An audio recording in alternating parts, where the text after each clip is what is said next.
Jeffrey, how you doing, man? What's up? Doing great, Brock. How are you doing, man? Thank you for having me today. I am excited to have you on. It's always a pleasure to have someone in the cannabis business on, talking to them, getting to know their perspective from their state, what they're doing, what their state is doing, and how Alabama can learn a fucking lesson to get this shit started. Oh, we can all learn, right? Absolutely. The United States of America, right? Why can't it be the United States of cannabis? Exactly. Hey, dude, I can support that flag right there. Shit.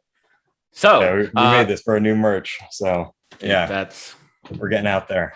I gotta be able to get up to where we can get some merch. That there's no. I would almost feel bad selling a T-shirt for $20 to some poor sucker. Yeah, that's why we're giving them away. Well, there you go then. You got to. Hey, man. I mean, like, we just started getting into doing some events. You know, I'm really excited to talk about Boardwalk Buds and a recent rooftop event we did down in Philly.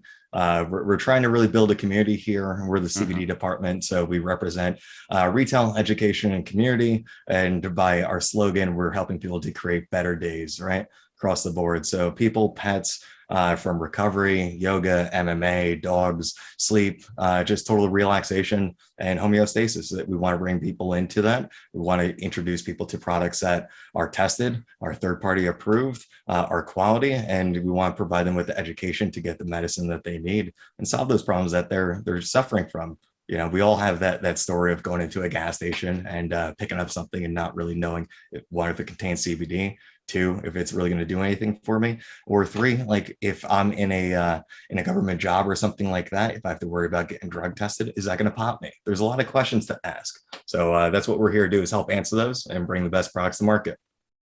And that's honestly what we need, because with like it truly is a brave new world. Just like how much just we were pretty much not just lied to, but there was no opportunity for the truth to be even like worked out. Like just the government itself, the medical industry that pays the government through lobby groups, they're just like, they knew, and they're like, we can't let them know. But like you said, MMA, dancers, artists, just, I remember going to Boston last year, and I took where weed is legal up in Boston, and I took a Delta 9 gummy or a Delta 9 chocolate, but edible. And that has been that was the most creative. Like, I used to write little short snippets as a kid back when you just like had 10 minutes to yourself. 30-minute car ride, I write 3 different little short stories, barely a paragraph, but I got the ideas down. I was like, this shit's happening. Holy crap. Yeah. Like, is this no wonder fucking stoners are so like creative if you can get them out of bed. I mean, it sounds like you had a sativa. It's got to been something. Honestly, I don't think so. I think all the people I've talked to, all the gummies, unless of course Boston, I'm sure they have their own specialty market. Everything's more hybrided. They just take all the excess and throw it in there. Exactly. But at this point, everything's a hybrid. Exactly. Everything is like a superpower right by now. Yeah. So is it kind of obvious that it would come to that these like professionals, MMA artists, that they would like use this, or has this always just been like a thing that was never spoken about, or they just couldn't do it because they would have got pop? I mean, I know they have blood samples from like the 80s Olympics. They still test and be like, oh, new test. Yeah. They did some kind of weird thing with the microns, and we've got them for heroin, or steroids, so we're taking that medal back. Oh man, it's always going on, right? You know, even what's going on with Sha'Carri Richardson with the Olympic trials. I mean, it's that current, you know, and times need to change, man. You know, but there's rules, and people are still unaware. There's a stigma, you know, so we're trying to get out there, at least from like the CBD side of things, and we partner with a lot of different cannabis companies too, because they look for that CBD partner, somebody to bring the other half of the pie to show, hey, what is this plant really about? You know, because we have cannabis is a family or a species, and then you have marijuana and you have hemp, and you got the 2 different compounds derived from 2 different plants, all providing all different types of benefits, right? So it's really scientific when you crack that nut and you drill down into it, because you can really target what you're looking for. And it's not just THC and it's not just CBD, but it's the rest of the cannabinoids. There's over 150 of them, and they're just starting to dive into, more minor cannabinoids, CBN, CBG, CBC, Delta 8. I mean, the list goes on.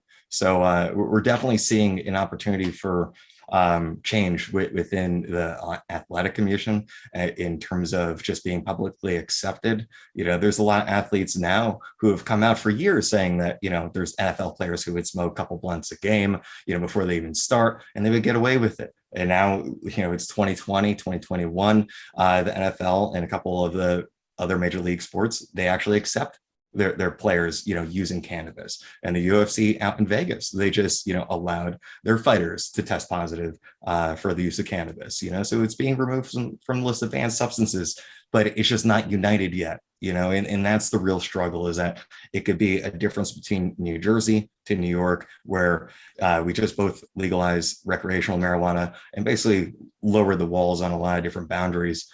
But then New York just banned Delta 8, so it's like there's still education that has to be told, and still opportunities for people to become aware and learn the differences behind it.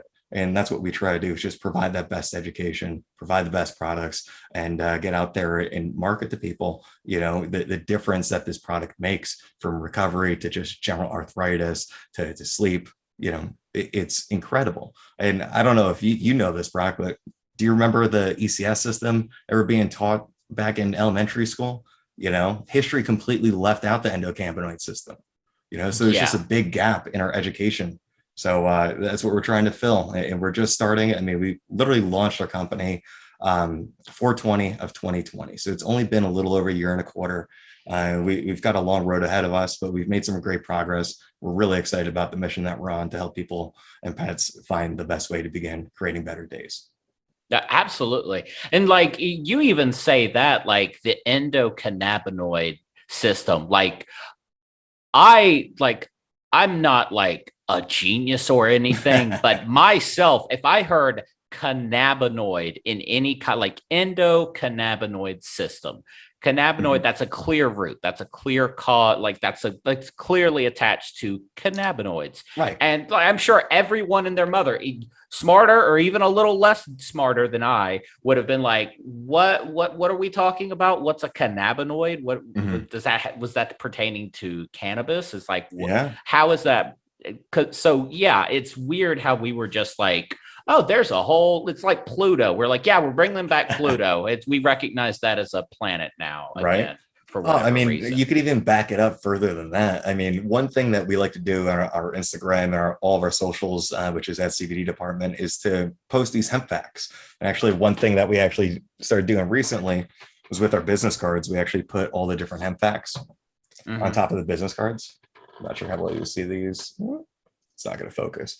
But we go through all the different hemp facts, from pets to the military to recovery, to all those different things. So like, as we're out there and we're spreading the education and awareness, we get to, continuously inform people of different ways of thinking about cannabis. And the reason I'm bringing it up is because as you're assimilating endocannabinoid to cannabis, there's also the assimilation of hemp to the history of the United States, right?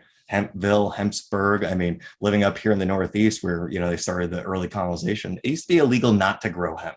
It used to be mandatory. The Declaration of Independence is written on hemp. The first 13 colony Betsy Ross flag is made of hemp. There's just so many products. Thomas Jefferson, George Washington, they all used to grow it. Up until the early 1930s, it was illegal not to grow it. That's why you have so many farms and towns named after hemp. And so many people don't even know that they're living in a cannabis town. It's hilarious. Wild. Imagine. Right? Imagine just being like, I don't support the legalization. It's like, sir, what's your town? I come from the proud city of Hempville. It's like, right. Yeah. Imagine the ignorance. I mean, there's people who are getting into like superfoods and always concerned about what they're eating. So they're going the acai route and doing all these, fascinating things. And then they're like, wait a second, there's hemp seeds? what are these hemp seeds that I'm putting on top of my acai bowl or on top of my salad? What's that doing for me? And there's a big difference between hemp seed oil, cannabis, extracted cannabis. So there's a plethora of different knowledge to kind of get out there, because not every product is cut the same. But dude, it's fascinating, the lack of education that there is, and just how like we've deprived our bodies from it for so long. And like I mentioned, it stems from peoples and pets. So like, when you're out of balance, or you're a little anxious, you're not resting well, or you got some inflammation in your body, it's amazing what the natural healing benefits of CBD can bring. Yeah. I mean, again, because like the more I look into it, the more I just hear just off the cuff information. Like it's almost as if everything minor, not excluding like major illnesses, and maybe even just a little bit with like some cancers, like Sure. almost everything is like in like inflammation, just like Right. like almost every issue can be traced back to some type of inflammation, which I mean, we all feel like, even like as adults in 2021, you got to get 5 hours of sleep, because not Mhm. only do you have to do work, you have to do your side hustle, your podcast, then you got to watch your TV shows, because God forbid you're like not keeping up with the pop culture of Of the course. current pop culture. And then you like wake up and you're sore, and you got like an hour and 30 minutes of just like warming your Stretching, body warm back up. up. Exactly. And that's not even like healthy warming up. It's not like you're sitting there doing yoga. And if you Right. are, congratulations. But Right. the average person doesn't do yoga. They just like, it sucks to be alive right now, but give it an Yeah. hour and I'll get back to a tolerable level, myself included. That shit doesn't exist, even with these Delta 8 gummies. And like, I'll take like a half Delta 8, a half CBD. That shit doesn't exist anymore. Right. Truly, like Pain's gone. it's gone. It like I don't even notice. I'm like, holy shit, is it actually not miserable to be alive right now? Oh, it's phenomenal. I get out of bed and it's like, what is this? No aches, no pains. I just ran like I like just walked like 3 miles on a 10% incline and nothing. That's great, dude, especially as we're getting a little bit up there. Mm-hmm. I'm in my early 30s, so like I'm starting to feel it too. Not Yeah. recovering as quick. The soreness is there, the body aches. And it's just incredible, what you're mentioning with inflammation, because that's just your body trying to repair the damaged sections of itself, Mm-hmm. right? And that's the primary benefit of CBD. Is it's the key to unlock the receptor and bring back that homeostasis. So if you're feeling overall, anxious, or overall inflammation, or your body's out of whack, a good amount of CBD could really, bring back that balance. And then when you're talking like topical pain too, people who have arthritis or bad knees, bad backs, spinal, issues, anything like that, joint pain, a topical application is just as good, and if not even better at times, depending on how severe the pain is. Yeah.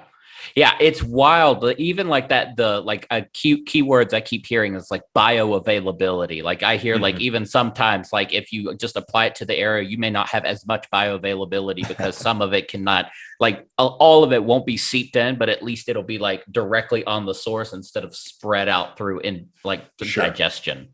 Like, Yeah. because I remember when like the farm bill was passed and this whole magical process got started, we had like CBD lotions and shampoos. I was like, does that shit seriously work? Because I've never heard of this. And then I get a sore shoulder and rub that and like, oh, Yep. okay, cool. Maybe there's something to Yeah. it.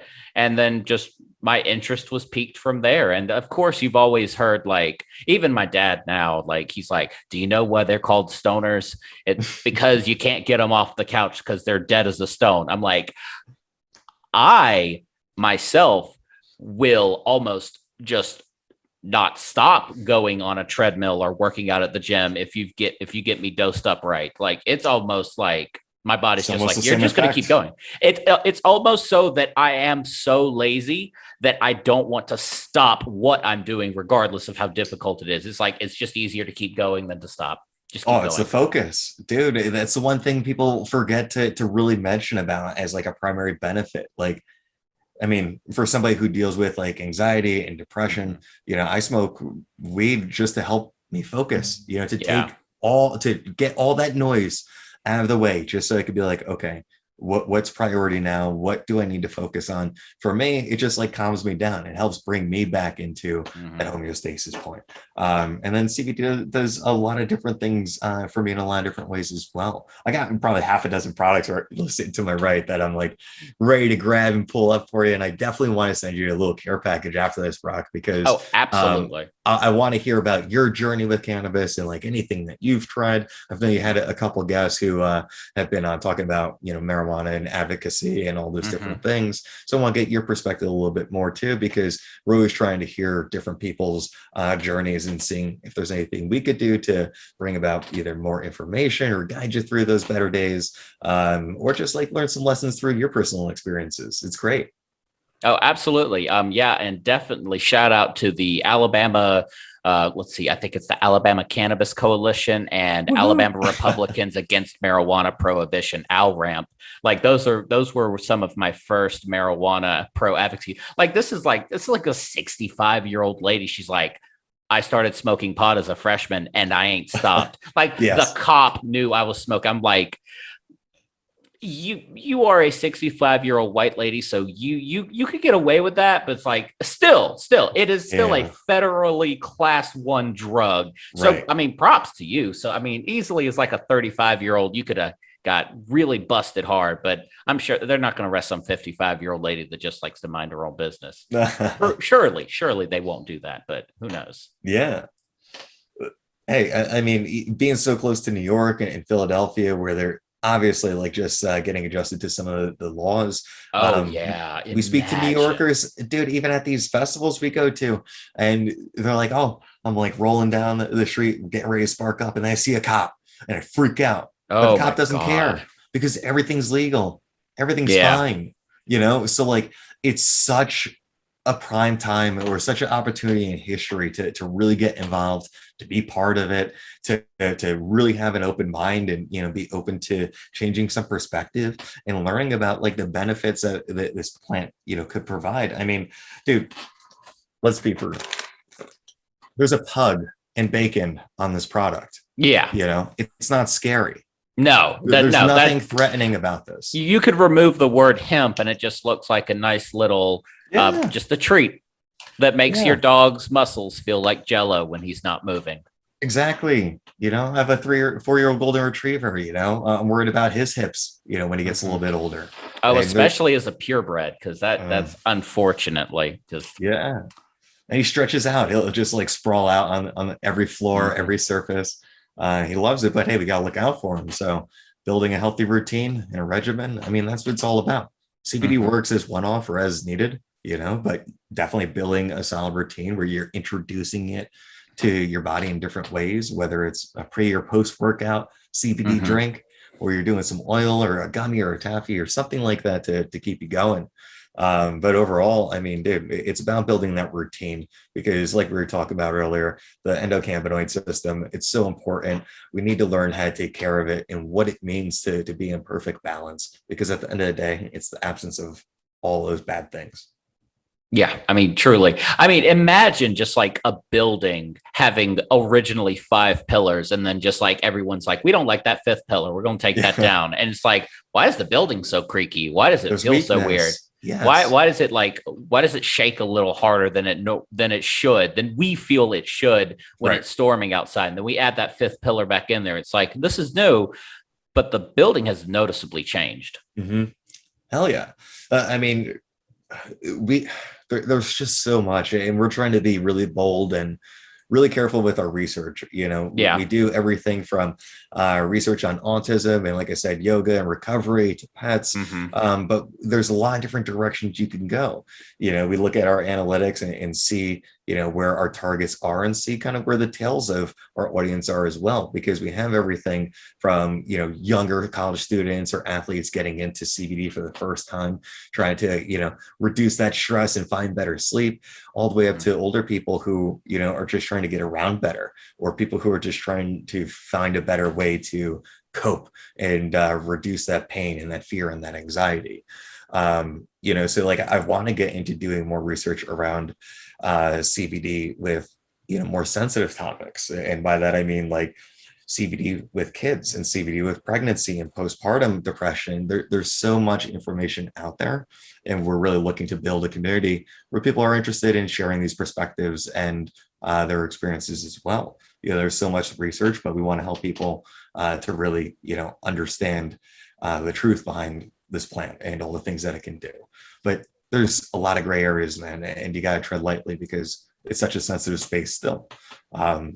But you hear so many stories like the beginning of Charlotte's Web, where the family who had Charlotte, their daughter suffered from seizures. They lived in a non-medical state. This is early 2000s. And in order to get her daughter the medicine that gave her the most benefit, which was just simple CBD drops, they actually had to move to Colorado and plant roots, uplift, and do everything. Like, nobody should have to go through such a difficult time to find the relief that they need, especially for their children. I'm not a father yet, but like I couldn't imagine how heartbreaking that would be, and the amount of effort that a lot of parents go through to find that relief, either for themselves or for the ones they love. So it's definitely difficult times, and we're trying to figure out the best way to help and spread those messages, man. Yeah, absolutely. Because I mean, the alternative is, I mean, the obvious alternative. And while you were talking, I just double checked the like the street price. It's like, because the alternative is fucking like heroin or any kind of opiate. Because I mean, Right. it's so cheap, it's so readily available, it's so addictive. I mean, even God forbid you get like some fentanyl mixed in there. I'm just like, because there are some stuff like, even it could even be said, and I'm sure, because honestly, truly, I think like any kind of like, and I use this argument a lot with my like any kind of Republicans I speak to. It's like, what about the Bible? Bible says God gave us every plant. So that's mushrooms, that's psilocybin mushrooms, that's hemp and poppy plants and coca leaves. Like, Right. if you don't chemically mess with them to like 5x, 10x their properties, maybe that's something that's better. We just don't know Yeah. because our government has like put stops to it. But It's insane. I mean, the fact that Tylenol, Advil, ibuprofen, all those things could be right, legal over the counter. I mean, you hear yeah. stories about athletes who are prescribed these medications, over the counter medications, but they're taking 800 milligrams of Oh my ibuprofen a day, god. and it's just Yeah. destroying their gut health. Oh It's my literally god. destroying them from the inside out, and people have no idea. And a lot of people, I feel like, fear that an edible is going to do something like that, or a gummy. I mean, dude, that's like what we specialize in, is like doing broad spectrum gummies that are THC free. They're 50 milligrams, 500 milligrams a pack. We do Delta 8. We do a bunch of different things, from our own brands in-house, the CBD department, but we partner with a lot of different people.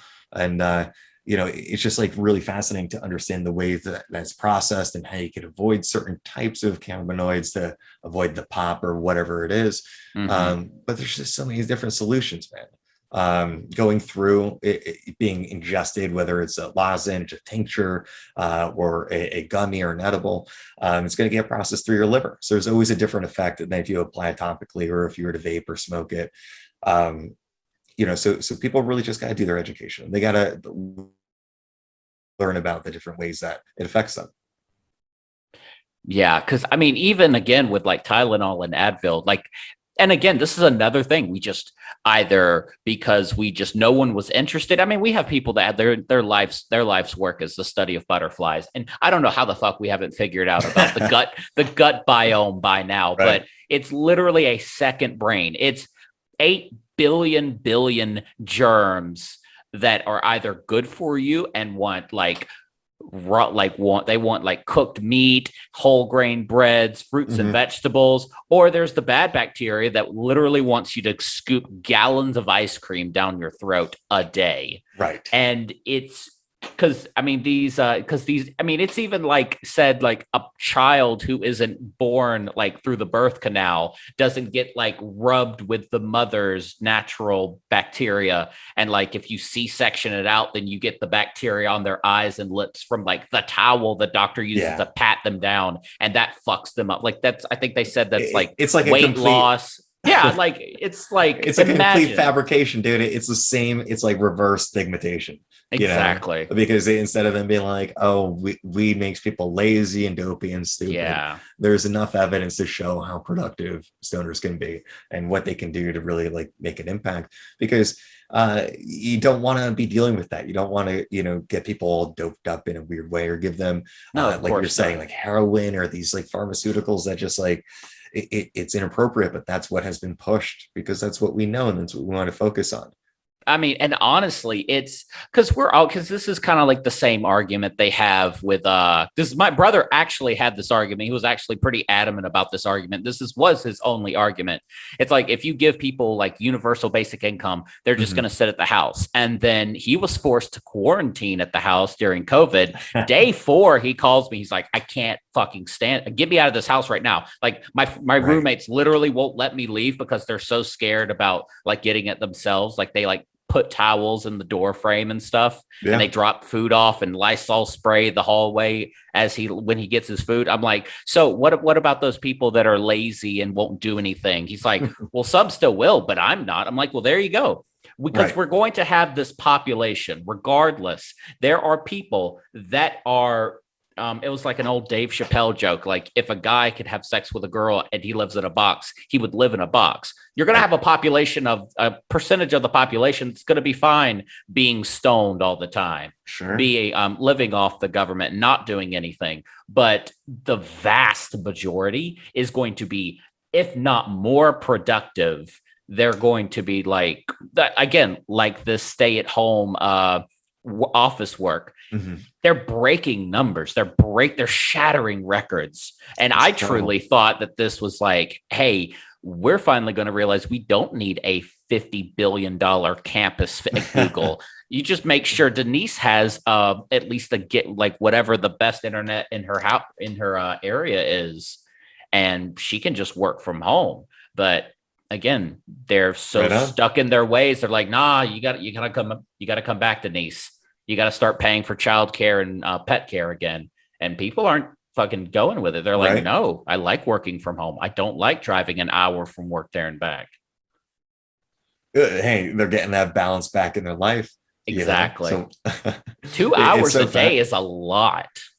Oh, that chips away at you. You do the math over, the course of a month. It's almost a 40-hour work week you're just spending in the car, so it's ridiculous. But, it's fascinating you're talking about productivity because I think we hit on that earlier, just how it removes like the blinders. We sell CBD coffee and things like that, and they advertise it as energized, clean, calm, and focused. And it's like, well, how can you be energized but calm all at the same time? And it's like, no, you're energized, but you're focused. You have the caffeine stimulation, but your mind is calm, so you could focus better. It's not. People try to overcomplicate this stuff like it's magic, and it's definitely not magic. It just works. It's it's magic. It's just we're just dumb cave people. Lightning has struck a tree, and we're like, this thing, it burns if I touch it, but it makes the meat taste good. Like it must be from the gods. Like, I mean, because again, like when you said the blinders, that's how I've always described it to someone. It's like those old horse carriages where all they can see is in front of you. But I remember being high, and then like I noticed things at a 180 degree, like a lady dropped her purse and like fell and shit. And I was just like, oh shit, I hope she's okay. And I'm walking, and then I'm like, wait a second, I need to turn. Like I had noticed before my head turned. Yeah. Like it was like I literally had a 180 field of vision. Perspective is open, man. It's wild. It's wide open. Like it is pretty much magic. It makes no sense. Yeah. It's science that we don't understand. We mistake it for magic. I believe that was the old fantasy writer quote.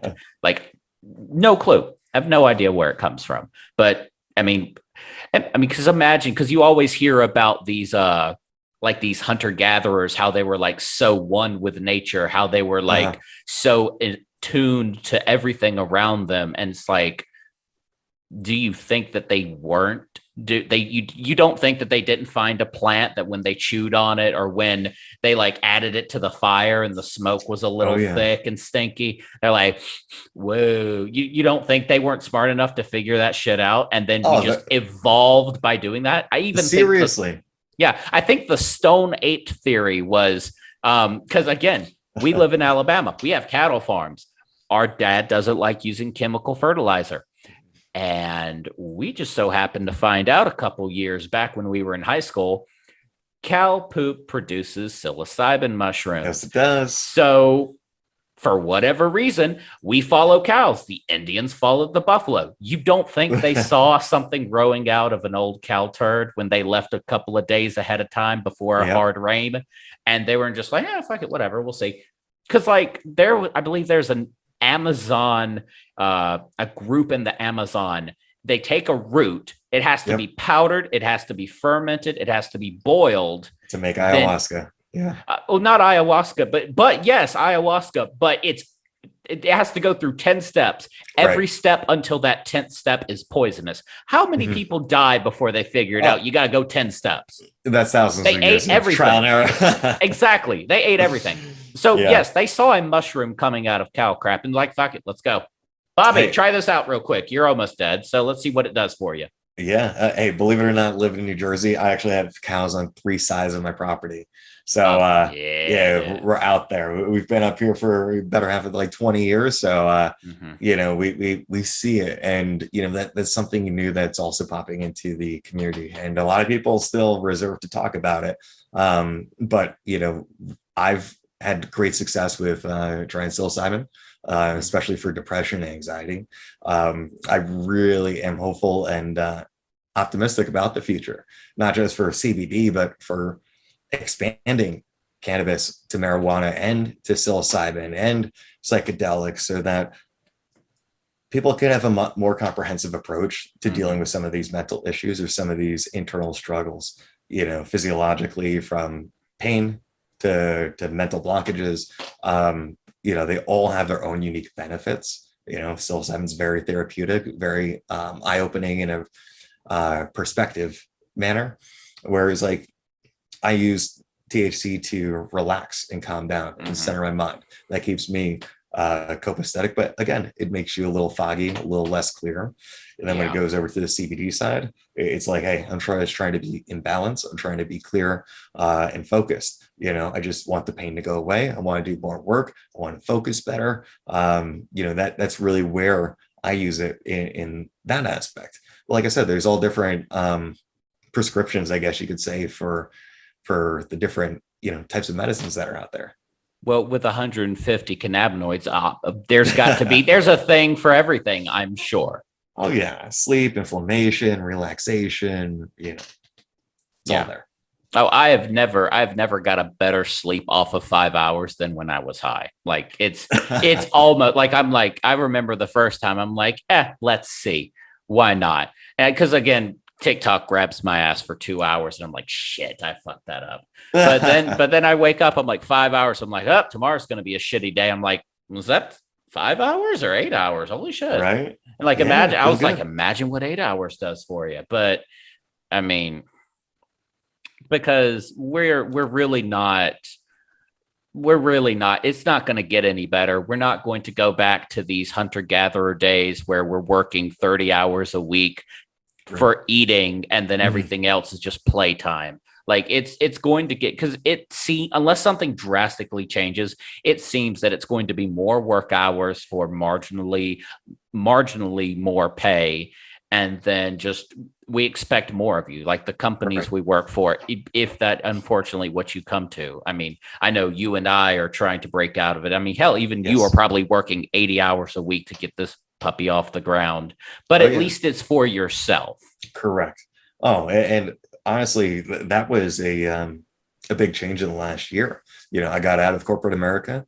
Oh my God, I could imagine. By trade, I'm a skilled technical project manager, helped brands, hundreds of nationwide, domestic, international brands go global, and expand and understand their analytics and their point of sale.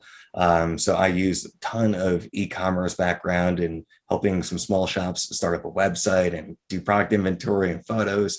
So ran the gambit. And a couple of years ago, did my MBA at Montclair State University here in New Jersey. I'm currently mentoring there. So that's why I find education so near and dear to my heart, because always trying to figure out, a new way of thinking, a new way of learning, and a new way of teaching.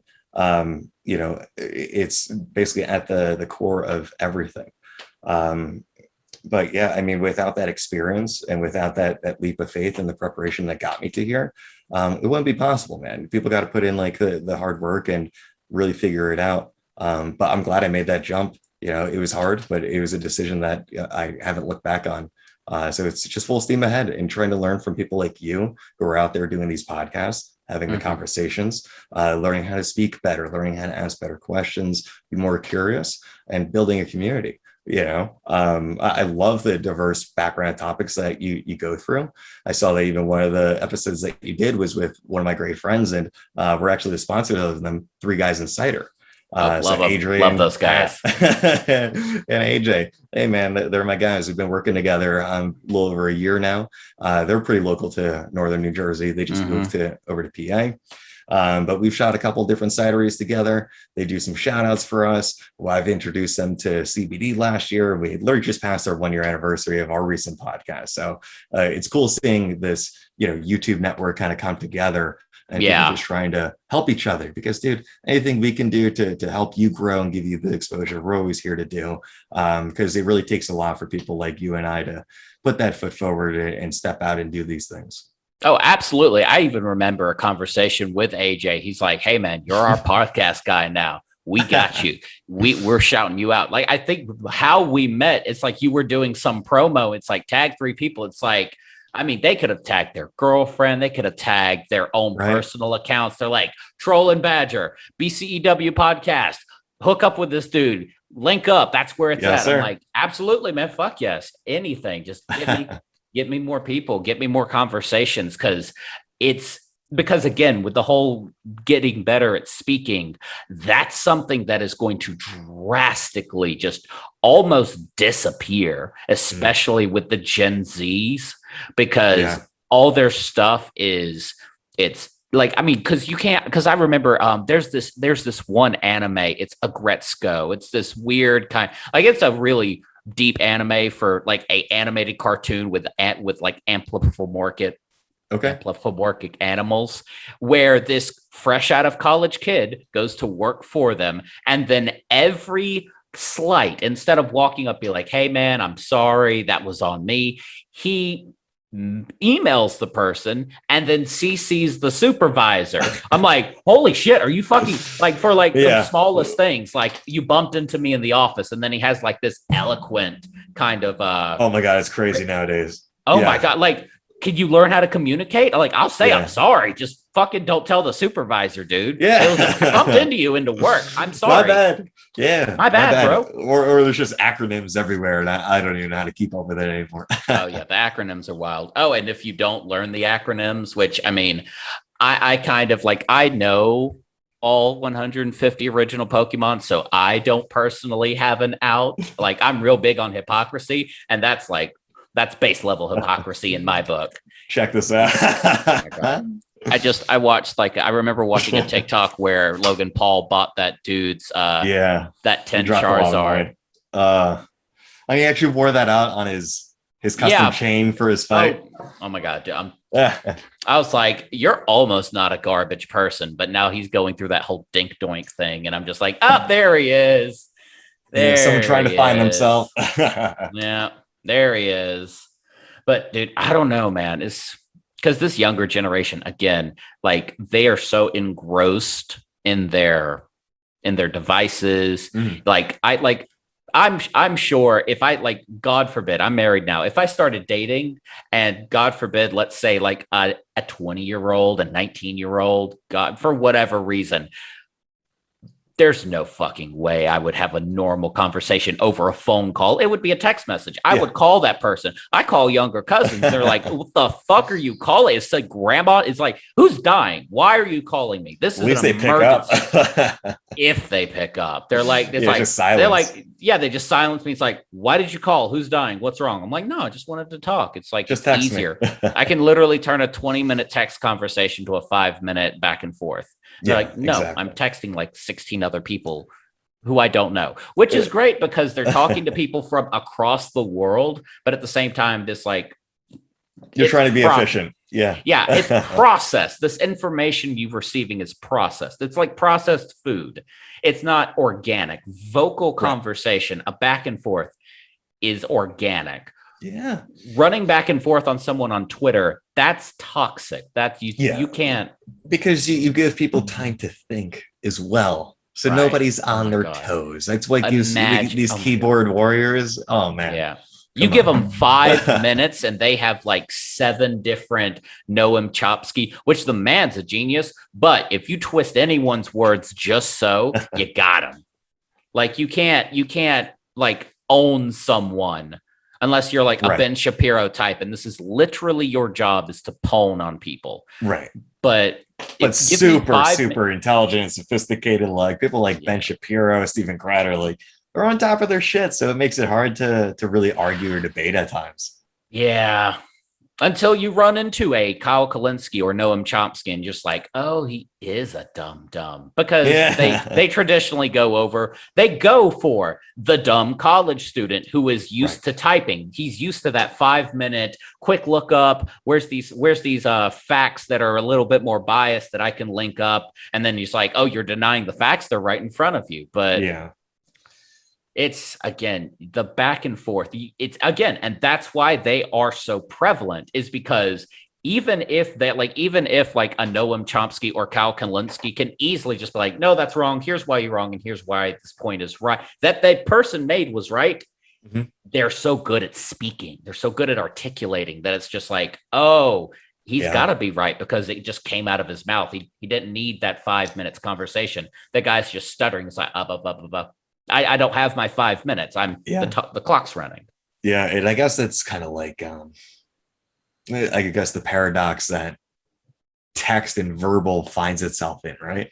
Because there's a lot of power in writing and, learning how to be articulate when it's like formal writing and everything. Oh, absolutely. When you're doing like short format and you're just like spewing brain dumps, it doesn't really do much. But when you're critical thinking, that's why like a lot of people, when they're going through like early education, like, why do I have to study literature, reading comprehension, all that? I didn't understand that back in the day. But if I understood how that would benefit me now, and the importance of being articulate or being able to format, concise, sentences, or just learn how to, make topics more efficient over time. It just like being a sponge. I mean, dude, reading and learning how to be, or more writing and learning how to be more articulate is so powerful.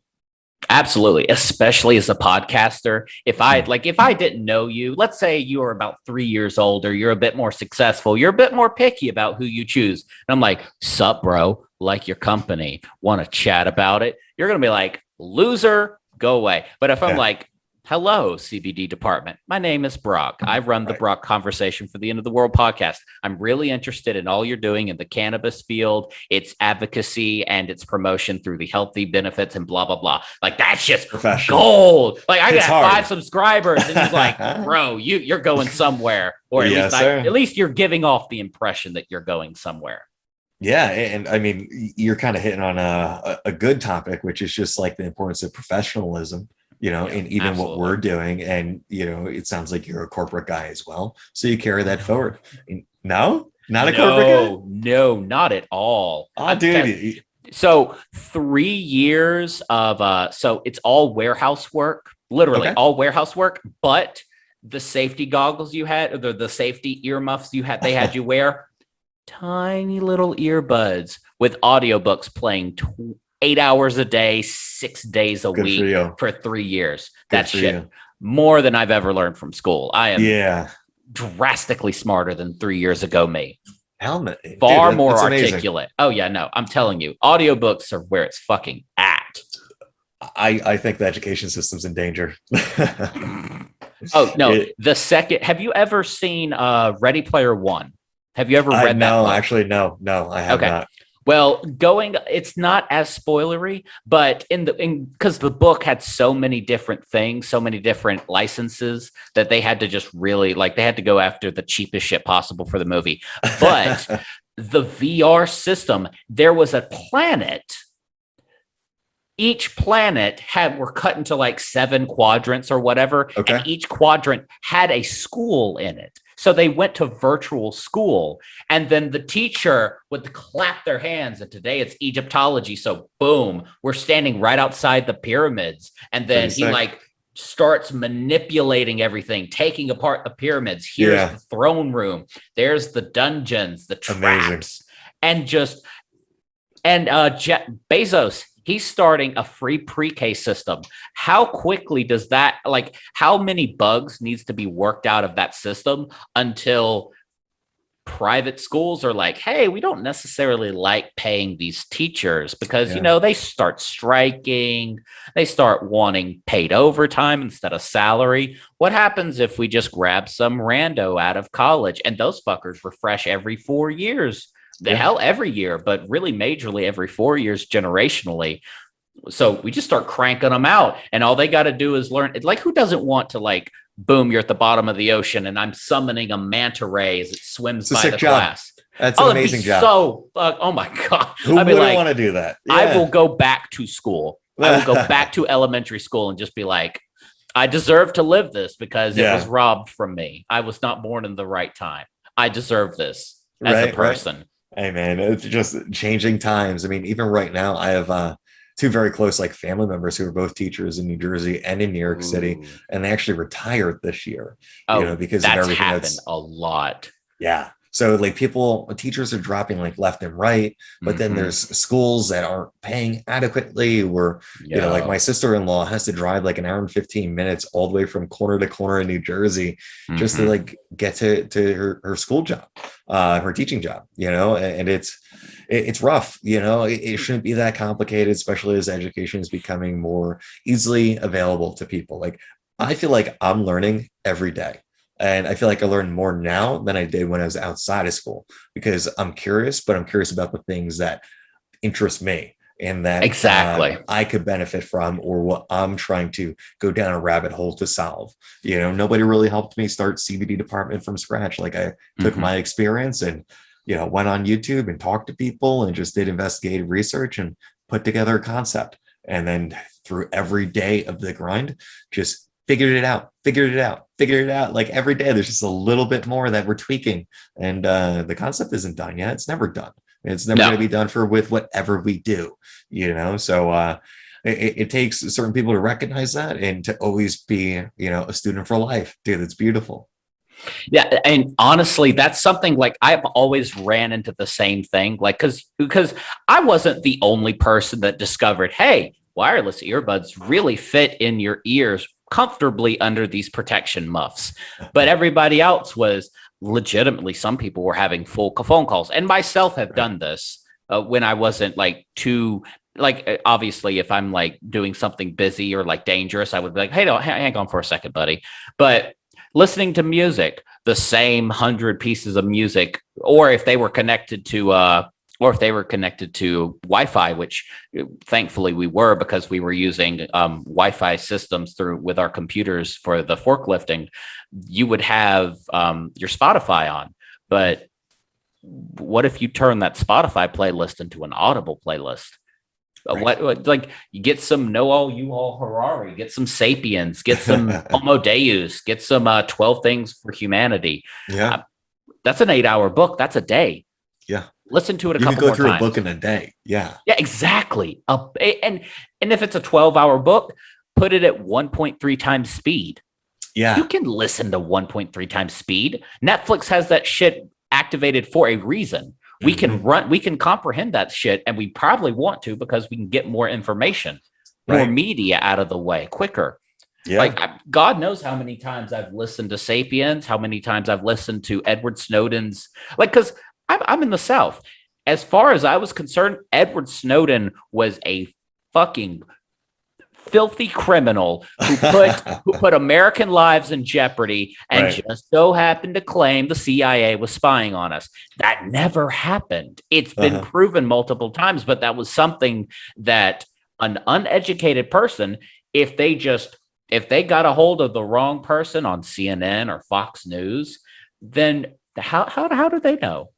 Right. They're not an investigative journalist. They have 30 minutes out of their day where they consume news. And are you going to fact check that person?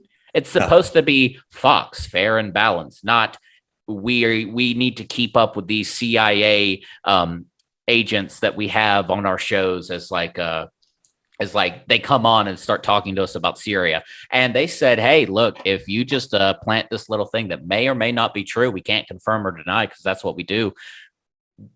Then, yeah, how are we supposed to know who's lying to us? But the second you pick up a book, the second you learn about something new, you listen to a professional who does a podcast and they go into great detail, like Edward Snowden did on Joe Rogan's episode a couple times already.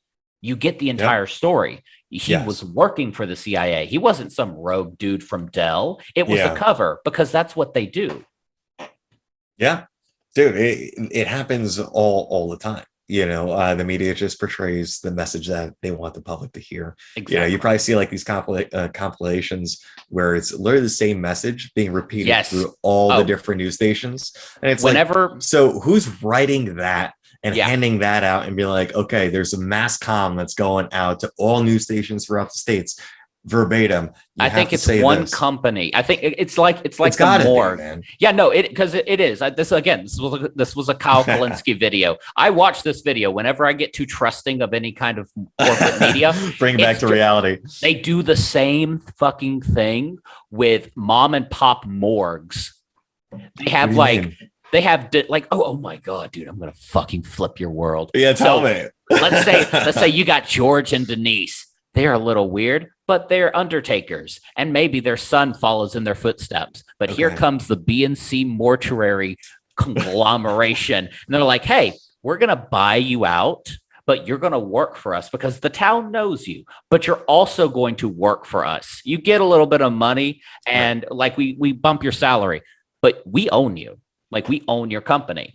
And it's the same thing with these local news stations. You think it's some locally owned, maybe it's like the dude, maybe it's like down here, our richest dude owns Yellowwood. It's like a sawmill. Maybe he's got some money in there. Maybe he's helping out, supporting local business, supporting local news. No, it's not. It's a fucking conglomeration that spends millions of dollars to run the shit that they say. We're going to go ahead and put out a mass word for word. I don't know who fucking told them that shit was going to work and people were so stupid they weren't going to notice because they think we're that dumb. But someone noticed and they're literally saying the exact same thing. Yeah. Like in the 90s, you could have got away with this shit. And maybe it would have been like a grandma. It's like, I was talking to Denise in Rhode Island and I'm in Iowa. And I think we heard the same thing. It's like, remember they told like Denise, you'll never believe it. I heard about like the media's being dishonest. It's like, I heard the same thing, Gladys. Gave people something to talk about, but now it's like, here, watch this clip. What do you think about that? You know, and it's fascinating, dude. And it's just like, it goes to show, like, did people back in like the early 90s, 80s, absolutely, just like not even think this was ever going to be a thing? And honestly, that's what I think, like the evolution that we've experienced growing up really brought about. It's like people did not plan for being under surveillance all the time, to being heard. I mean, like you talk to probably somebody weekly who's like, hey, my phone's listening to me. I was just talking about, lawn furniture, and now it's up on my screen. Or we just mentioned Space Jam, and now it's up on my screen. Like constantly. Yeah.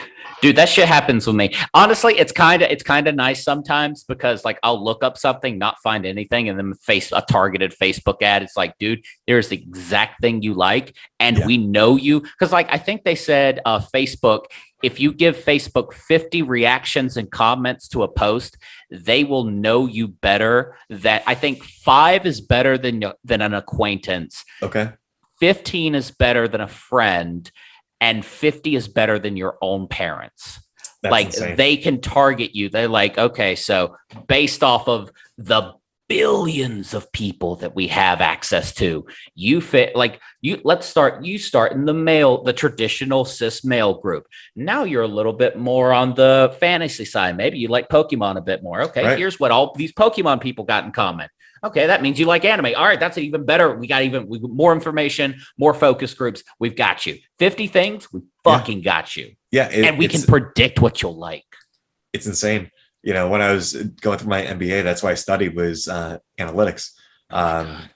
Yeah, man. So like data points and the amount of data that's been created. I mean, 90% of the world's data came from the last 10 years. Exactly. So it's just massive amounts of information. Every little decision that we all make, a click, a like, a share.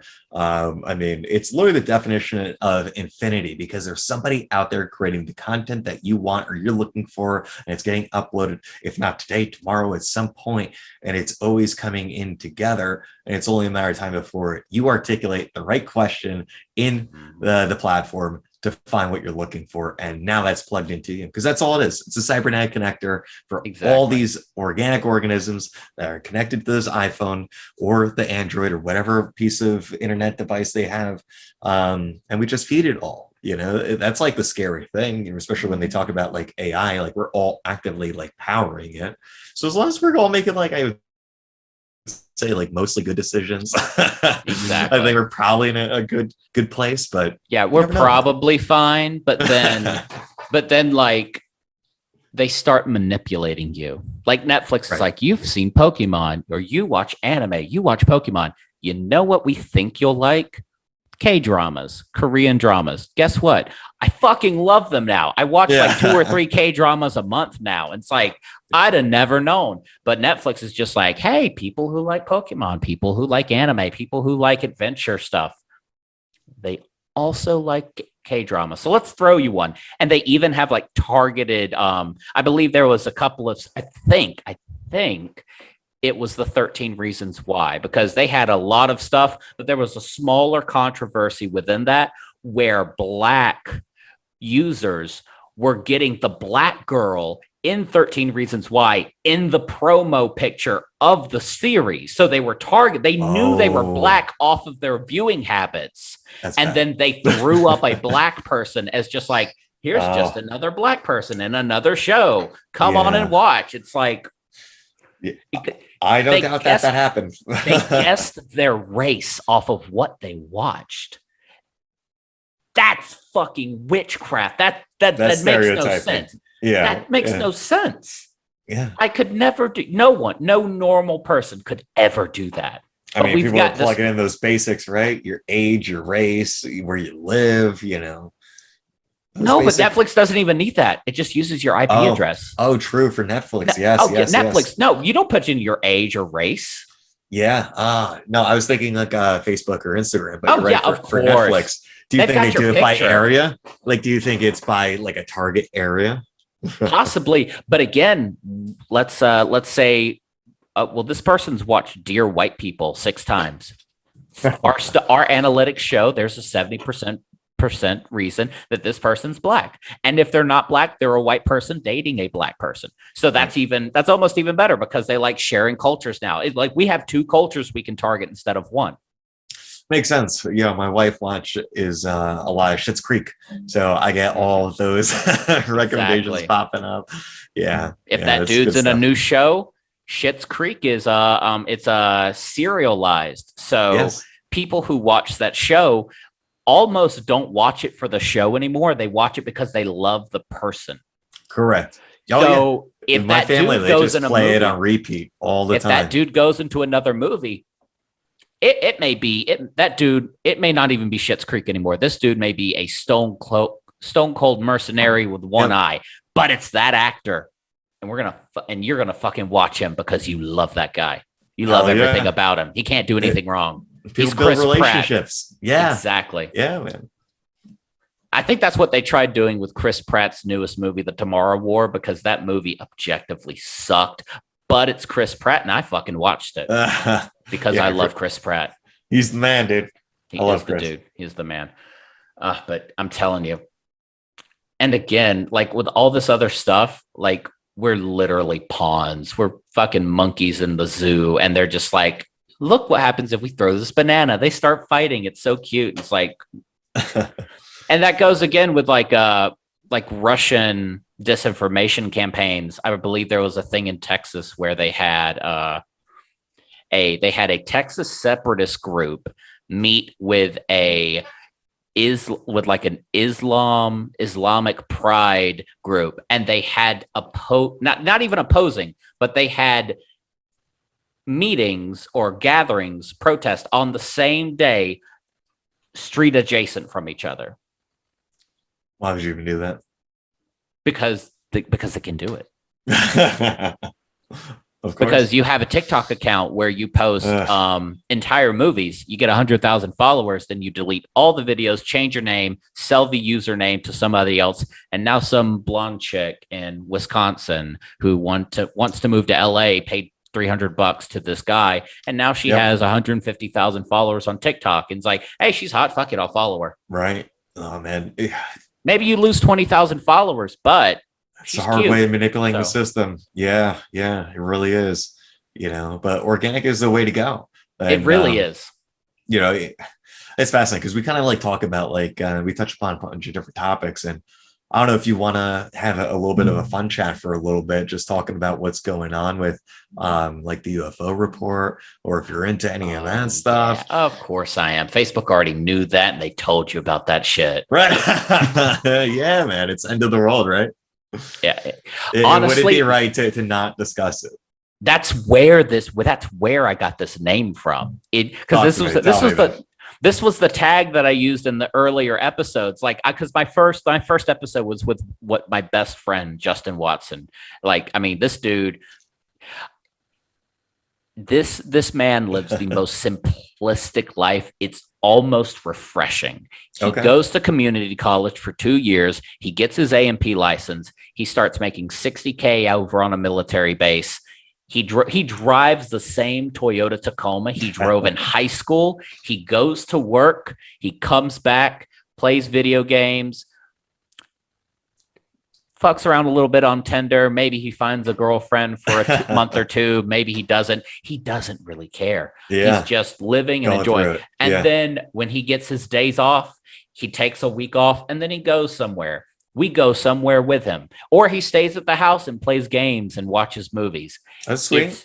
I mean, it's like the old argument. What would you rather be? Would you rather be a dumb person who is completely happy because they're so oblivious to the world burning around them? Or would you rather be an intelligent, articulated person who is so miserable because about children being killed in Yemen by U.S. bombs from Raytheon. You know about the Xinjiang province and the Uyghur Muslims. You know about fucking Cuba, how they had this great communist medical system for a minute, but 25 U.S. embargoes over the path of 20 years. They're driving around 50 muscle cars because we can't ship them any new vehicles, even if they wanted to.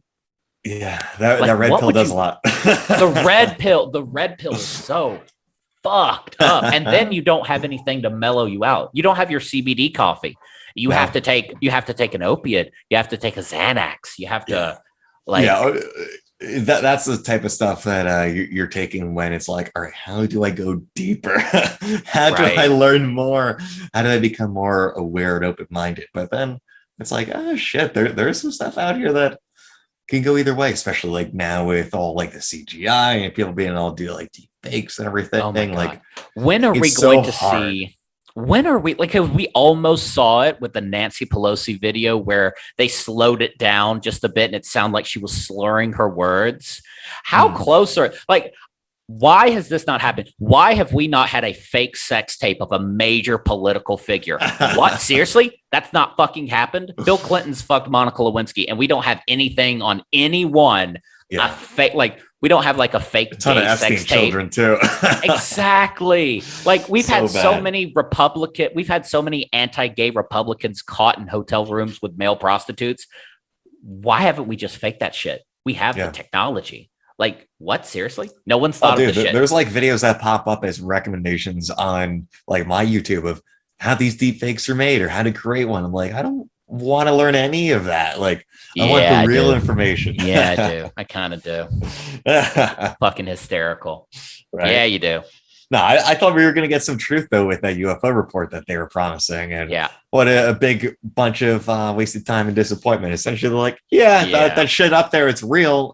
We just can't explain it. So you get Yeah. that little validation that there is something, Yeah. but I think it was nothing else. I think it was we have 145 instances of we don't know what this is, Yeah, and 10 or 11 of them deny or defy laws of physics. Everything else right. can sort of kind of be explained if it was like a really tiny drone that China made, but some of it, Sure. like I think the Tic Tac UFO from Hmm. Commander David Fravor, Yep. I think a lot of physicists were like that thing was going so fast that nothing on Earth like everything would disintegrate. Yeah. The sheer wind force it would have to fight against. It would literally have to create that gravity bubble that Bob Lazar was talking about, his Correct. gravity engine. It would literally have to create that gravity cocoon to Yeah. keep the like it would have to just it would Yeah, be it's floating. protected. Yeah, it's Yeah, just that bubble behind it, and then it just moves any direction, any way it exactly. wants, and that's how it could do it so fast, instantaneously. I mean, David Fravor, he was talking about how like it would go from, I think, a couple hundred feet up all the way down to a couple feet off the ocean in like a Yeah, second, split yeah, second, or it knew where they were going on their exactly. flight path and got there first, and they're Yeah, able to pick these things up. And you know, something like that is just like so baffling because David Fravor has so much credibility behind him. yeah. Him This and his isn't team, some they crazy recently, dude. yeah, him and his crew just did 60 Minutes, I think, last month. So like they're out Hmm. there talking about it, and dude, I know we're gonna see it in our Yeah, lifetime. and We he will have doesn't full want it. disclosure. No, but He doesn't honestly, want it. I Hell, start, even that was another thing with Bob Lazar. Bob Lazar doesn't want this. He doesn't become some yeah, crazy dude that's just like, I've seen them. They've come and poked my butthole. Like, yeah, they don't want that. It's like, this has happened to me. I feel compelled as an intellectual to tell the truth right, because the truth is out there and I know it because I am an educated, smart person. This is what they did. This is what I saw. This is what I've had explained to me and to myself by my own knowledge. yeah. And people deserve to know. Yeah. No, I mean, I commend them a lot, especially for like Bob Lazar, who hasn't changed his story and it's continued to No. be credible and stuck with it, regardless of the scrutiny or, The Element 115, like it's yeah, he like, called it in what, 85, yeah, 20 years before it was discovered. great. I think 2003 they did that with the Hadron Particle Collider or something. Yeah. Like milliseconds that Element 115 was real, and they're like that's manipulating the gravity. That was weird. I'm like, Right. you're fucking Yeah. serious? What? No, I mean, and they're always learning. I mean, I think when they started talking about this UFO report and more information was kind of coming out, I started getting like a little nervous. Like, as much as you want full discovery and full Yeah, disclosure, if what that meant is now we're coexisting with an alien race or multiple alien races, like, imagine. dude, it'd be like Futurama. People would Right. not be able to like handle themselves, No, absolutely not. all Like religion. imagine, oh, yeah. Yeah, Oh my God, imagine religion would it just wouldn't exist they anymore. would have to like literally come down here and telepathically broadcast all the truth of like the history Exactly. of Earth out so that nobody panicked and we could just be like, oh, all right, No, that's it how won't. It all still this won't happened work. and all. No, it won't. You're too optimistic, dude. Too Nope. optimistic. Yeah, yeah. 33% of No, they're Alabama gonna is come down here and vaccinated. eat us, especially the reptilians. They're gonna go for all the babies, the children, because that's what they Oh, want. dude, the adrenochrome. It's what Q was talking about this whole time. Right? It was the aliens. But I mean, Deep in Middle Earth. right? Exactly. Like imagine, like if the CIA came out, it's just like it's like the dude's like defeat. Like imagine just dude's on screen. He's defeated. He has no legal choice. He's like, there are 7 alien species that we know of. We haven't made contact, but they're real. Here's Mhm. the slight pictures we get. They're a little blurry, but fuck it. This is what we've got. I wouldn't go to work for a month. The world would end. Yeah, It shit would would be freak you out. mass hysteria in the street. No, I would be fine with it. Honestly, like the universe is infinite. We are one galaxy within a billion galaxies within an entire universe that continually expands. If Yeah. we're all that's left, that is either some fucking great filter or this is like this is the fucking stupidest thing that's ever happened in existence. Yeah. What I guess like fascinates me, dude, is like if these races or these species do exist and they come from somewhere else, and if that place like still exists, I mean, as they're setting up like colonization on Mars or even like on the moon, I can't wait to see footage from there. You know, just think about TikToks on Mars or TikToks on the moon. You know, like that's going to be some different content, man. Dude. It's literally going to be out of this world. Again, spoiler alert for Ready Player 2. Okay. They actually dive into that. And again, and I'm sure you're fine with this, but this is a general spoiler warning for all listeners. What they do is like these people would go through these experiences. So they have this new head, like a Neuralink helmet that attaches your subconscious. So you're not playing the game running. It's like have you ever seen Sword Art Online or heard of the concept? Like a deep VR dive, like your body's paralyzed. It reminds me of Altered Carbon on Netflix. Exactly that. But like you're in the simulation, but your body's laying still. Right. So what? Okay, so let's say you try heroin. Like you get a person who tries heroin for the first time. You can play that experience back and forth. That experience costs $5. What happens if 1 million people download that experience for $5? Or you're the first person to walk on the moon, but now you're a person walking on the moon, a master surfer surfing. Total giant Recall. 50-foot, exactly, giant 50-foot waves. You're a master chef who has perfected the art. Yeah. And you cook a $20,000 5-star Michelin meal. You get to eat that meal every day because you bought that clip. You bought that experience for $10. And now you can eat soybean bars. But now when you're just like, my mouth feels weird, it needs to be stimulated. You go back to that 5-star Michelin meal and you just eat. Like you can't control it, but because it's a recording. But you're like, here it comes. True bliss, euphoria. Yeah. Reliving scenes in the Matrix. Exactly. With full experience, dude. That shit's scary. Exactly. Because that's not life, you know. We need to interact, not, but it's almost better. It's almost better, but it depends on the reality you want to live, right? I guess. Yeah, but if you're like in if you're like in the slums where they've like stacked trailers on top of each other with like wrought iron scaffolding, you'll fucking take what you get. Once you like, imagine you're in New York City, like you got a 700 be cheap as fuck. Imagine you got a $1,200, 400 square foot apartment. Your ass is walking to work, but for $5, you can be in Hawaii surfing. Beautiful ladies bringing you martinis. That sounds like a nice Tuesday afternoon. I'll fucking take that shit all day, every day. Yeah, dude. Just New York smells, dude. A fucking rat just ran into my house because the neighbor forgot to take out his garbage. Are you kidding me? No. Imagine, like you're this person. You open the door, you're like, all right, where's the pellet gun? Yeah. Oh. All right, you have to move the garbage for him. You have to move someone else's garbage because now a rat is in your 400 square foot apartment. And that motherfucker's gonna bite you in the leg tomorrow morning before you wake up. Yeah, man. But who cares if you're in Hawaii? Yeah, no, but especially if to your mental state, it's nothing different. Exactly. Like I said, like Total Recall, dude. There's gotta be that information or that technology out there already. Neuralink. And Neuralink. Neuralink will do it. But what was the dude was playing Pong? Yeah, the dude was playing Pong with a monk with a fucking the monkey. Head. Yeah. He was playing Pong with his they mind. took the straw away. That's gonna happen. I'm like 50-50 on Neuralink. I'm gonna get the 3rd generation. I'm gonna let them dumb. I'm gonna let them dum-dums figure out for like that folding Samsung phone. Exactly. I'm gonna wait for the 3rd generation till they get that. I think there's still like electric cars that can't even charge them in the garage because they're fire hazards. So what are you gonna plug into your brain? Last thing you need is the security has to be good. Mm-hmm. It's got to be on the blockchain at least. Exactly. Imagine someone hacks your Neuralink and now you're just like robot walking and you rob a bank and you're just like fuck that. Yeah, there's too much. But there's going to be probably like a ton of benefits that they're going to push to be like, you no longer need a college education. You could be infinitely smart. You'll make as much money as you ever want because now all those thoughts that you ever had on it's literally going to be limitless. Plugged into your mind if you could take the governor off it. Oh no, you're not. No, you're not, because that's going to be because that upgrade's going to be $50,000, and I can't afford $50,000 right now.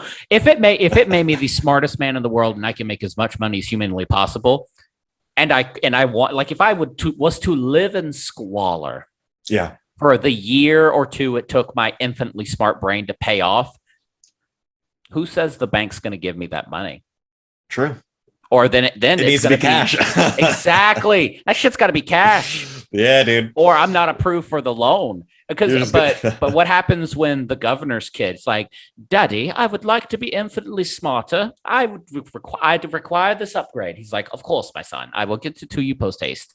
And kid's got it. And now he's 10 years in the future. You save for 10 years, you got $50,000 in cash, but that kid's like 100 times smarter, and there's like 50 Sure. upgrades, and that $50,000 doesn't even cover half of the new upgrade.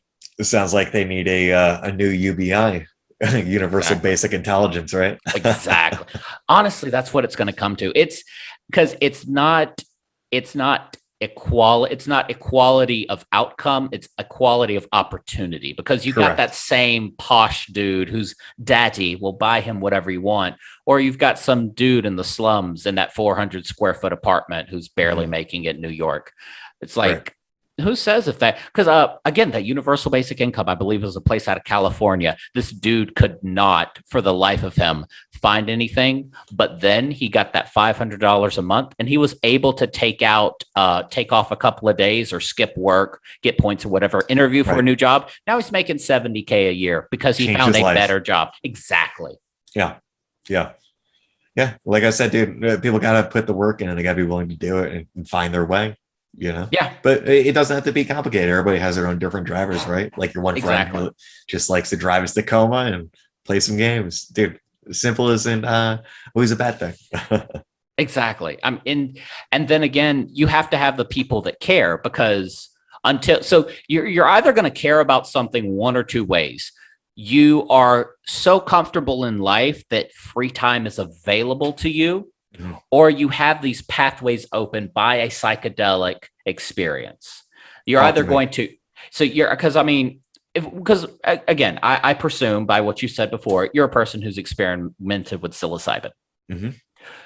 You can't help but, like, it's this uncontrollable wave of empathy, Oh, like yeah. everything, and you realize that the complete ego death after you experience ego death, which Yeah. I myself, I tried explaining it to a couple of people who had no idea, just completely ignorant on the entire thing. Like, they're like, I smoke weed because it's cool and that's what the rappers do, and I get high. Right. And I'm like, okay, that's cool. But what about ego death? Have you ever thought about Yes. experiencing true ego death, becoming one with the entire universe, and realizing that every single person is you in an alternate universe timeline experience? Like, That's all it is. you would be, We're all the same. I would be the founder and CEO of the CBD department if I was put into that position that you were. The Right only on. reason that I'm not that person is because I'm not that person. Yeah. Yeah. No, dude. I mean, I think we should spend a couple minutes on this topic just because it's really powerful Absolutely. to a lot of Absolutely. people who don't have like the understanding. And I like what we've been focusing on is just like clear articulation of like some of the facts, some of the experiences behind it, because I have experienced the ego death behind it. And that's a very, let's just say like eye-opening experience, if you will, a little bit, because as you're going down it and you're just like becoming aware of, I don't want to say like the insignificance, but it's really, Almost. It's yeah, almost. it's almost like all these things that you stress about, you worry about, that you feel like make you or create some sort of conflict, like it all really doesn't matter. And the way that I've experienced my trips on psilocybin has been like I'm floating down a river, right? Exactly. And you could see a tree, a rock, a bush, a waterfall, an eagle, a deer, and a bear. And all Mm-hmm. those different symbolisms means something very important to you, and only you are going to know Exactly. what that connection is when you go through Mm-hmm. that trip and that experience. And Exactly. a lot of people that they fight it, you know, they fight when they're going Oh, through it, they don't fight it. feel the wave coming over the body, and you can't fight it. You literally have to like just like repeat to yourself as a mantra, just like allow this, or I allow this, or I'm ready for this. Because once you go down that rabbit hole, there's no emergency zip cord. Like, if you smoke too much weed, you can't take some CBD to balance yourself out. Like, exactly, you're in the mushroom experience, and you've given yourself to an entity. It has to be respected. It has to be respected. Like I'm sensitive to people when it comes to like weed and their first time smoking, and just like trying to guide them through the right possibility, because even that could give somebody a bad experience. You have a bad experience your first time on mushrooms, or even like you're broken permanently, mentally, or you have to fight. You have to dig yourself out of a deep hole. You gotta be aware enough. Yeah. And a lot of people don't have, I guess, that awareness about themselves to go through it and be like, all right, what did all that mean? A lot of people are just like, okay, that was cool, or I don't want to do that again. You don't need to, honestly. Like once a year, like just like processing your traumas of the year is pretty much all you need for it. I mean, it's not even fun recreationally, because like the Family Guy episode where Brian took CBD, Brian had, as a character, and as far as deep as you can develop Brian from Family Guy as a character, he is not a good person, really. Yeah. His mushroom trip was intense, though. Yes. Dude, he knew he was not a good person. He let himself know, this is what you deserve, because you're not a good person. Yeah. Yeah. And that's really a great way of explaining it, and like I said earlier, as somebody who suffers from like anxiety and depression, and being on pharmaceuticals for that, once I started doing psilocybin, it really helped reduce my need for those antidepressants or those pharmaceutical medications, because I was getting therapeutic relief from a microdose perspective. Just doing it once in a while, just to reset the body. Like, you feel when tension's building, or when you're getting a little irritable, or whatever it may be, but then when you go through that experience and you just use that to breathe in, reflect, and figure out like, what's your next steps? How are you treating people? Can you be a better person? Like you said, it's complete surrender and awareness of the ego, and once you get that away, you can really understand who you are at the core, and figure out what you need to do to be the best person you need to be, or to be better to other people, or what other people might need of you, or to see their true intentions. It really goes through it all.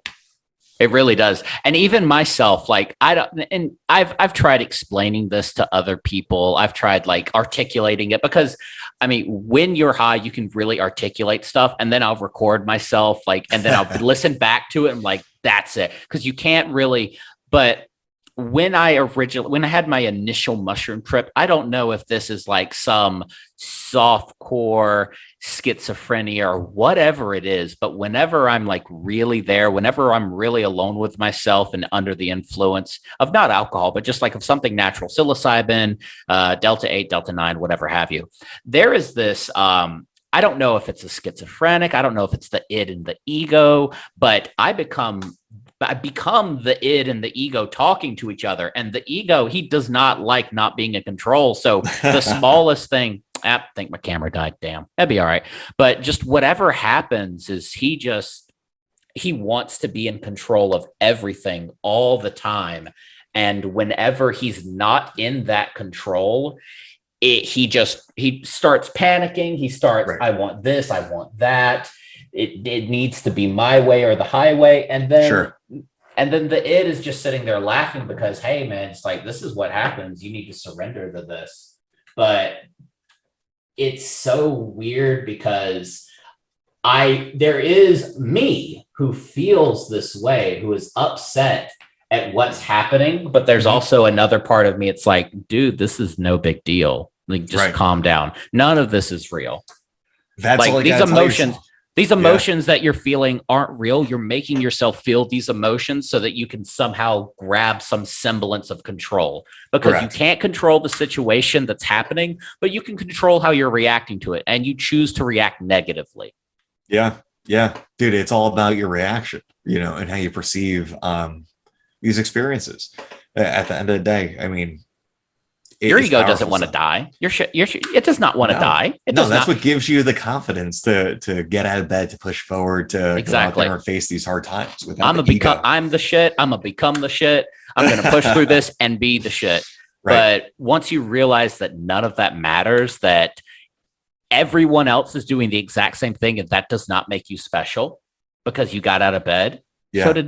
So did 8 other billion people. They got out of bed. Mm-hmm. You're nothing special but getting out of bed.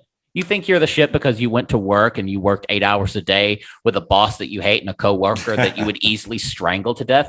You're not special. Half of the other people on the planet went through the exact same shit exactly Right. that you did. And people just got to be a little more open-minded because everybody thinks they're so special, but everybody's literally, like you said, the same. And once you realize that, then what's the point of doing anything from there on? Right. But again, that's just something you have to figure out for yourself.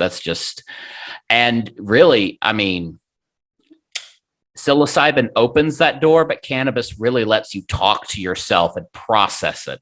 Mm-hmm. And it lets I'd agree with that for sure. And it lets you like find meaning, because the original meaning of I'm the shit, I'm special, like once that disappears, you have to find something else to make you special or to make it worth it all. Because without it, what's the point? So people need their drivers, right? Exactly. They need something to motivate them, to inspire them, to keep them focused. And I mean, cannabis definitely helps bring that balance, like we keep saying, and allow people to be more aware in general. Mm-hmm. But psilocybin, dude, like it's like getting on a roller coaster. You're just like strapped in for the ride. There's really nothing you could do. It's not for everybody. A lot of these products really aren't for everybody, but no, there are times when people just become like so desperate or they're in so much pain. I don't know how many like PTSD patients or survivors that you speak to, but like they'll do anything if they're in their deepest, darkest moments to get away from that fear, to push forward. And these things help them. Yeah, I haven't had the opportunity, but I feel it would be a disservice to their experience to do it over Zoom. I love Zoom, don't get me wrong, but there are more serious conversations that I'm postponing until I'm able to get myself face to face with someone. That's awesome, man. Yeah, I mean, us too. We're really just getting into doing some of the stuff with you. So yeah. Oh, absolutely. Like, I mean, there are some stories that because then there's also, again, like this is also processed. Like if I tried to interject or add something on, kind of fucks up the flow. But if we were in person, we would be able to we'd be able to almost catch the body language of, oh, he has something to put in. Let me hang on for half a second. He'll put in his thing and then I'll start right back up to it. Yeah. No, it's definitely much easier to vibe when you're in person. And dude, you've been ripping it, man. You've been doing a great job. This has felt like really natural. And like I was just saying, like this is probably, in terms of podcasts, only like our second, I guess, that we'd say that we've done, besides like Three Guys Insider. Yeah. We're trying to plan out doing like content on our YouTube and more TikTok and things like that, just because we see the power of video and the content. And it's more than just like doing some creative hemp facts or getting creative products, because again, talking about infinity, everybody's doing that. I mean, the CBD market and cannabis market is so oversaturated. I mean, kids don't sell tinctures. I'll just say that. But you want to show people the real applications behind these products. So that's what we're going to set out to do. We want to do more content like this. And again, like joining these podcasts, any way we could get involved. We're starting to do more events, and we want to do some pop-ups and just get out there best we can, because the more people we could introduce to creating better days, the bigger we're excited to build the community. So it's been great, man. I like what you're doing. I think you're close to episode 30. So you got a lot, man. It's exciting for you. Yeah, I mean, I really am and again, this is the ego talking, but I'm impressed with myself, as fucking pathetic as that sounds, with just because again, I've been I lived on a farm my entire life. Like our driveway is a dirt road that's a mile long. So nice. It's been me and my, it was nice. But at the same time, I'll go back to little class reunions that was like, oh, we're doing a cookout at Billy's place. And then everyone will reminisce is like, hey, remember when we all snuck out and rode dirt roads till 3:00 in the morning? I'm like, no, because I was either unpopular enough or way too far away to be included. So I miss that kind of like juvenile, like kind of experience. But it just, after 30 or so episodes, like if you told me I was able to like flow like this, and this isn't the first time this has happened, this is definitely one of the more